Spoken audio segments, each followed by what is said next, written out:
അനുസരണം എപ്പോഴും നിങ്ങളെ ശ്രദ്ധിച്ചു. അനുസരണം നിങ്ങളെ അനുഗ്രഹത്തിലേക്ക് കൊണ്ടിരുന്നതാണ്. അനുസരണം നിങ്ങളെ മാനിക്കുന്നതാണ്. അനുസരണം നിങ്ങളുടെ തലയെ ഉയർത്തുന്നതാണ്. അനുസരിക്കാൻ തയ്യാറാണെങ്കിൽ, യേശു ക്രൂശിലെ മരണത്തോളം അനുസരണമുള്ളവനായിരുന്നു. ആ സ്ത്രീ അനുസരിക്കാൻ തുടങ്ങി. എൻ്റെ സാറേ, ഞാൻ വിചാരിച്ച സാറിൻ്റെ എന്തെങ്കിലും അക്കൗണ്ടിൽ കാണും, എന്തെങ്കിലും എനിക്കൊന്ന് സഹായിക്കുമല്ലോ, ആരുടെയും ഒരു ബ്ലേഡ് കപ്പ് എവിടെയെങ്കിലും ഒന്ന് പലിശയ്ക്ക് മേടിച്ചു എന്നല്ല അവൾ പറഞ്ഞേ. അവൾക്കറിയാം അവിടെ ഭർത്താവ് മരിച്ചുപോയി. പക്ഷെ ഈ മനുഷ്യന്റെ വാക്കുകൾക്ക് ശക്തിയുണ്ട്.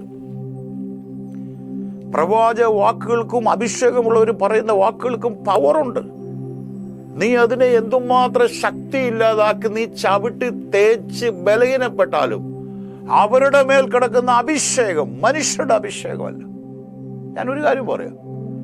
ഒരു ദൈവദാസനെതിരെയോ ഒരു വചനം പറയുന്ന ഒരാൾക്കെതിരെ നീ സംസാരിച്ചിട്ടുണ്ടെങ്കിൽ നീ അവരുടെ പോയി ക്ഷമിക്കണമെന്ന് പറയുന്നിടം വരെ അവകാശം കിടക്കും.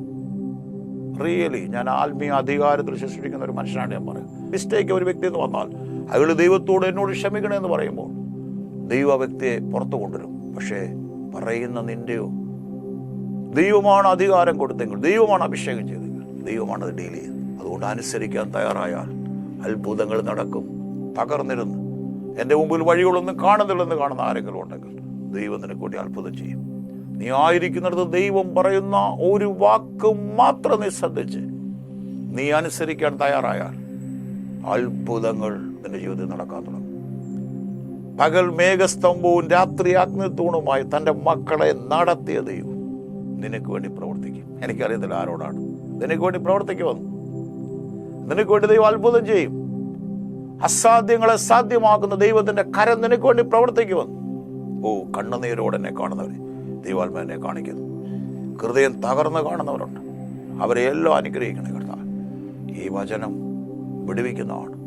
വിശ്വസിക്കാൻ തയ്യാറായിക്കോ. ദൈവം അത്ഭുതം ചെയ്യും. കർത്താവെ അനുഗ്രഹിച്ച് പ്രാർത്ഥിക്കും. എല്ലാ നിറവിനാലും കൃപയാലും ദൈവം നിറയ്ക്കും. യേശുവിൻ്റെ നാമത്തിൽ കാണും വരെ സ്വർഗത്തിലെ ദൈവം നിങ്ങളെ അനുഗ്രഹിക്കട്ടെ.